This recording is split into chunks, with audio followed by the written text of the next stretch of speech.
बाहर हो रही थी जोरों की बारिश, अब बारिश में कुछ चटपटा और अच्छा खाने का मन ना हो, ये कैसे हो सकता है? तो यहाँ पर कढ़ाई में मैंने तेल को गर्म करने के बाद इसमें डाल दिया जीरा, अदरक, हरी मिर्च, हींग और खड़ी धनिया को कूट कर डाल दिया। साथ ही डाल दिया मैंने बॉइल्ड किया हुआ पोटैटो।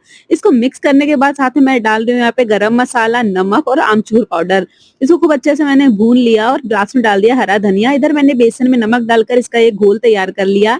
अब ब्रेड की स्लाइस ली मैंने, इसमें डाल लगा दिया आलू का मसाला और इसे दूसरे ब्रेड से कवर करने के बाद बेसन के घोल में इसे कवर कर लिया और फिर तेल में इसे डीप फ्राई कर लिया और बना लिया बारिश की जान ब्रेड पकौड़ा।